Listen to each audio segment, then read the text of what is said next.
So basically, picking off where we left off, I was coming back to ask you. So basically, we went from how you said dental assisting, then to hygiene, and then now your new chapter, which is dental school, right? So basically, just give us a rundown on like, okay, you graduated hygiene. Mm-hmm. I want to know that feeling of taking the test for hygienist. I want to know like, because I was at your graduation, so I do remember, how you felt at that moment, but I want to know the test taking and then to this point, like, give me some of that feeling. So I graduated in 2013. But once you graduate, you're not done. Yeah, of course not. It's the end of the beginning. Yeah. The beginning is just continue. So you have to obviously stay on top of your material so you can take the state board. Okay. And you just study, man. You study hours at night when everyone is asleep. You have to be awake. You have to study, and then I have to work in the mornings. So after work, go study some more. Okay. It's just something you have to do, right? You were dedicated, bro. At that, I mean, always been. Yeah, but I was like MIA at that time. But so I took the exams, passed them on the first try. Both hands-on, which I took the Reb at USC, and then I took the written on a computer. Oh, okay. On a test center in Hawthorne, and so I passed them on my first try, and getting my first hygiene job. That was scary. Oh, okay. Because I'm used to being an assistant. Yeah. So I'm used to doing all those things. Now you're semi the man. You're on the office now. You're like, it's the doctor, then you. So you're like right there with him. Yeah. People accidentally call you doctor. You just take it too. I recommend. We're gonna clean you today. I'll reschedule the crown. We'll reschedule it. But, so I applied everywhere. Same as when it was RBA. I took my RBA exam, passed it on first try, and I applied everywhere. I printed out like 50 applications. I drove like 6, 7, 8 miles out from my house, and I took a street. Dang, bro. And I was like, dental office, pull up. Dental office, pull up, dental office, The kids my son ain't gonna know that struggle, bro. I gotta put my resume online. Bro. I wanted to show my face. Yeah. I feel like that's still number one. Actually meeting someone like that means a lot to me, Definitely. Showing up and showing initiative. And, personal referrals are good too. Yeah. If someone says, hey, I know this hygienist, then you're pretty much in. Yeah.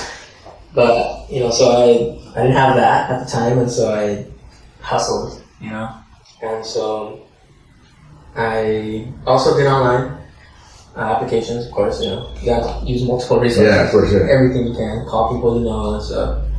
And I had doctors that I've been working for as an assistant that were like, I could give you a day here, like maybe twice a month. They didn't have hygienists. Yeah. So they wanted to implement it with me at the time, but I don't want to put that stress burden on them either, and I don't want them to feel like they have to do it, right?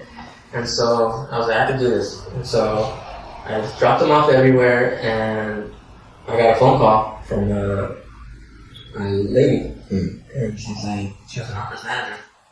She's like, hey, the doctor wants to interview you. Are you available? So of course, whenever you need me, I'll be there.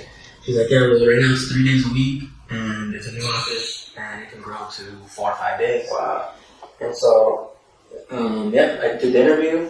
He happened to be a Mexican doctor, and so we had a lot in common as far as like culture, and language, and And so he told me right then in the interview, like, when can you start?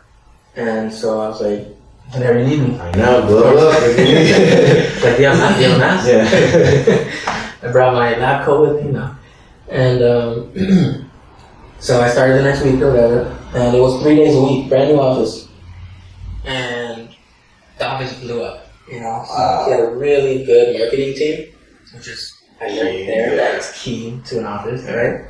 Without marketing, you're just another sign billboard on the street. You got the best signage in the world, but without marketing, it's nothing, Yeah, so 3 days a week, and my first day as a hygienist, I was like very nervous, of course. First day I had to numb somebody. Gee, yeah, that's big. But got through it. Yeah. I just took it on.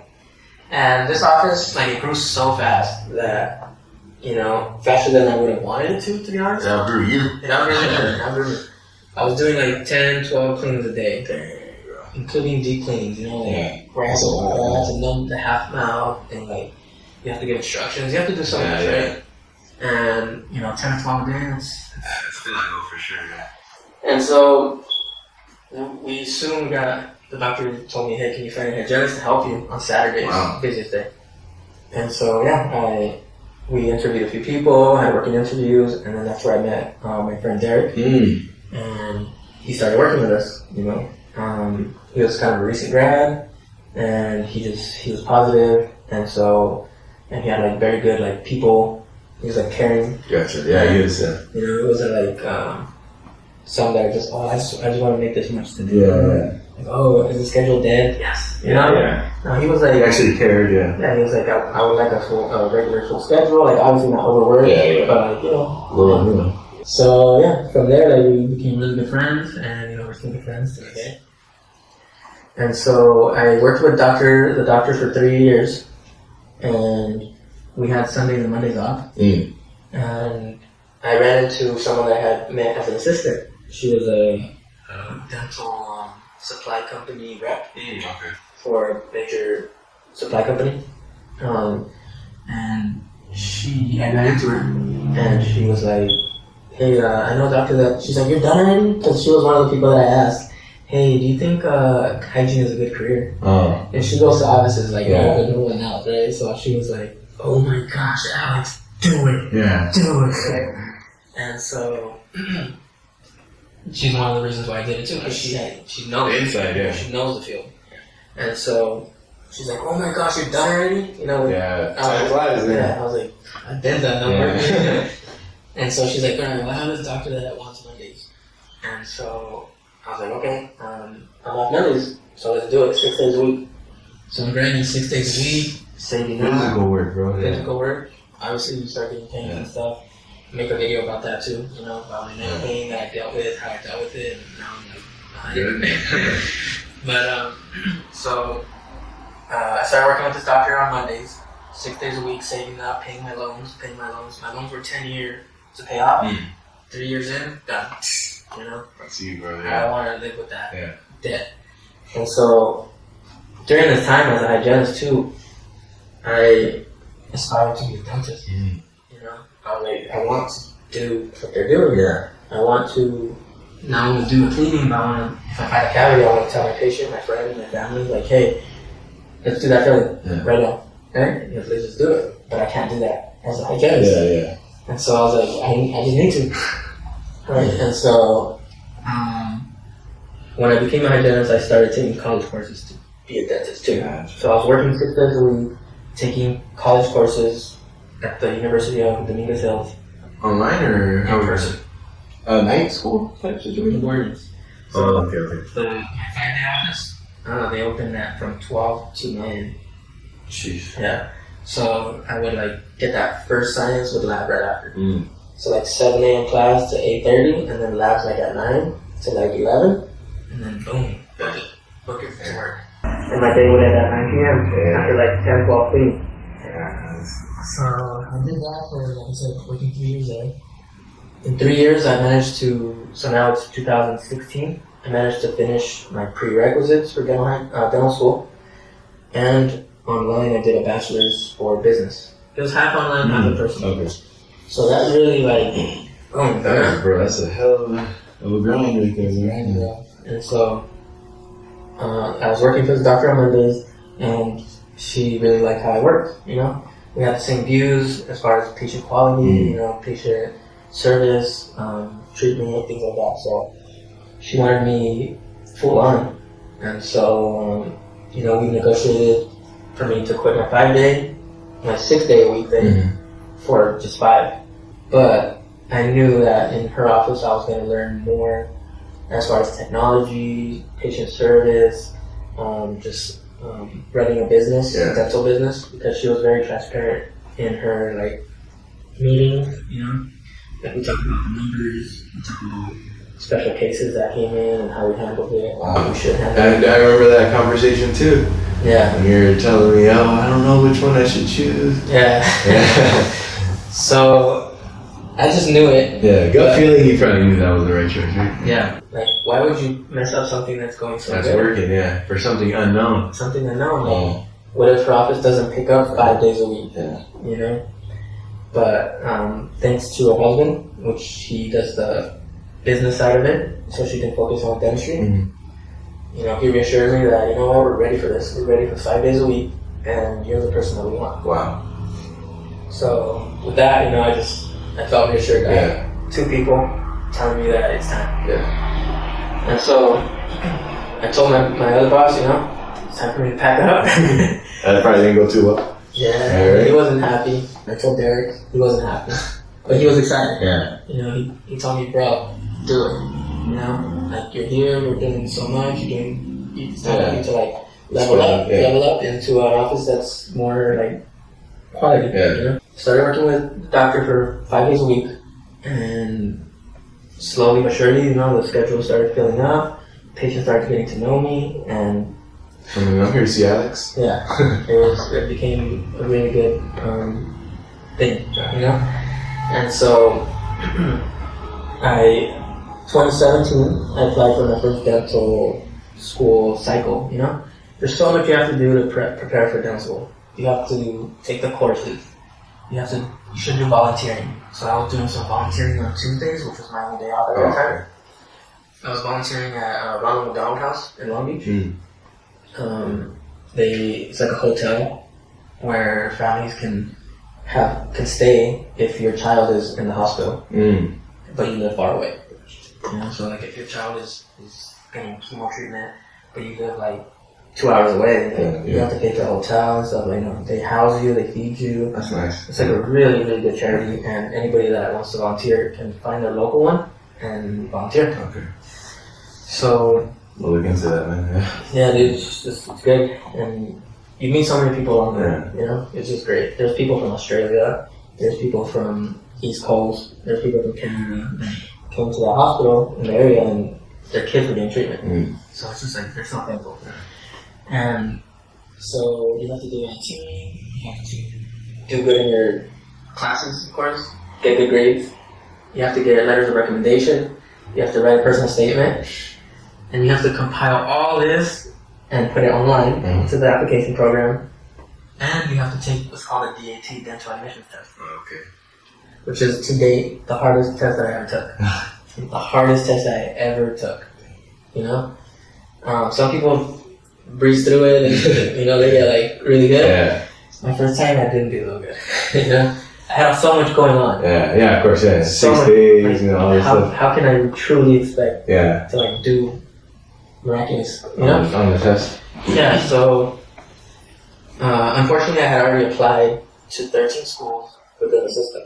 You have to pay $100 per school. $1,300, man. $1,300. The exam was $350. So we're already like $1,700. Yeah. So I applied, and then you can submit your test scores like often. So so once they start reviewing your grades and like your work history, whatever they review, then they can get your scores, and then they'll be like, oh, okay. Do the final. Yeah. So I figured, I'm gonna submit everything early so they can start reviewing, and then I'm gonna submit my test scores. All that matters is that test score. Yeah. I mean, everything matters, but that test score is everything. Exactly. And that's why I wanted extra time. I was like, I could buy a month extra to study and do good. And I didn't do so good, but I had already paid. So I submitted it anyway, and to my non-surprise, I didn't get accepted, right? Also, I am going to make a video about my DAT experience and the scores that I got, and how I felt about the whole exam. So I submitted it, didn't get called, and then it was like a first time in this like journey that I hit a block. Like everything was rolling for me. Yeah, everything. I mean, not easy, but it was, Yeah.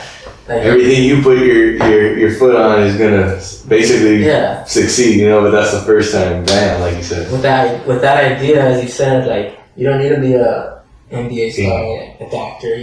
If you work hard, you're gonna get it. Yeah. Right. With that mentality, I was like, if I just keep doing it, I'm gonna do it. Exactly. But no, that DAT.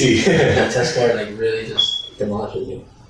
And so keep working, and then I start restudying for DAT. And exactly almost a week off, but a year later, I retake the exam. And this time I waited to apply to school.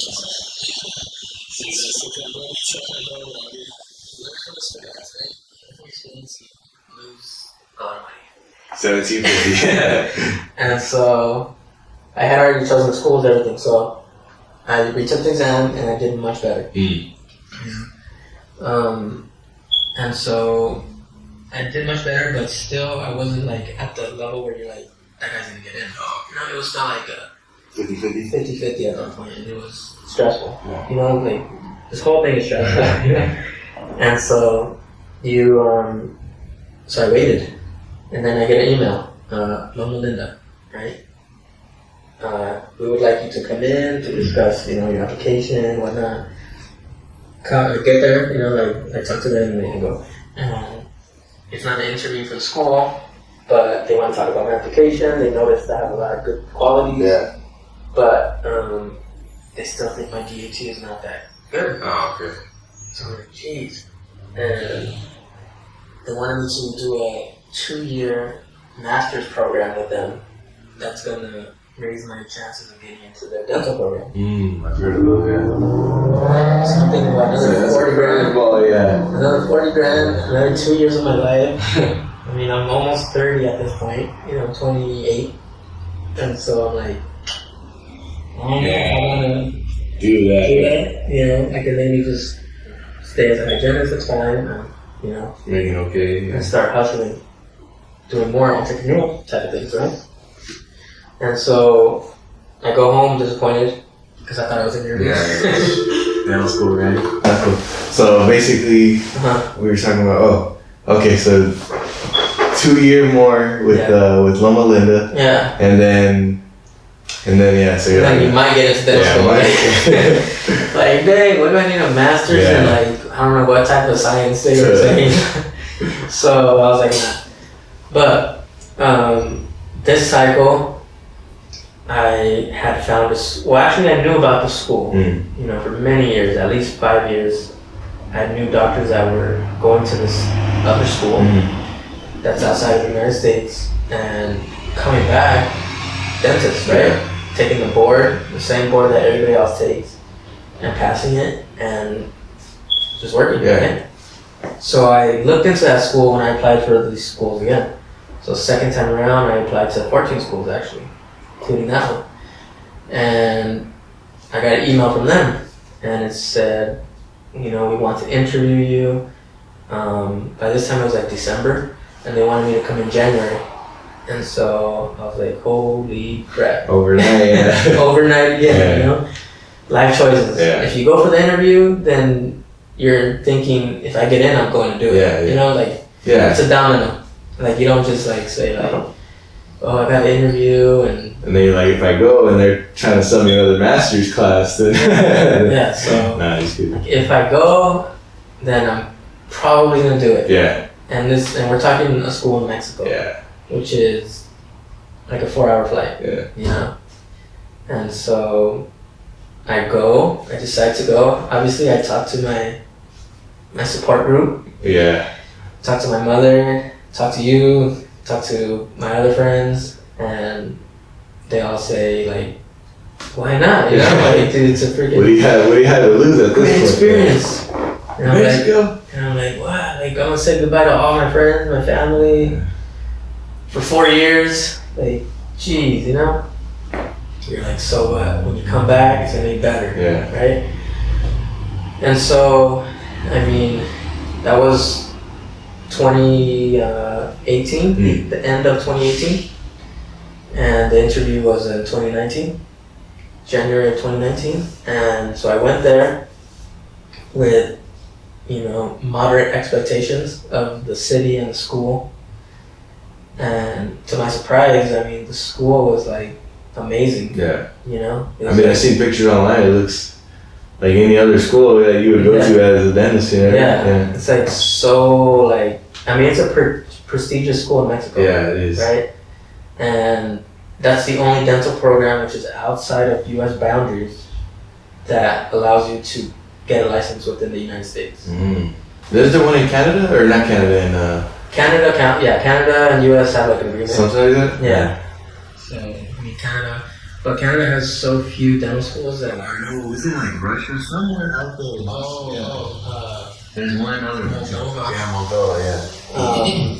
That one I think shut down. Oh, it did? Oh, shit. Last thing I heard is shut down due to like financial stuff and like accrediting stuff.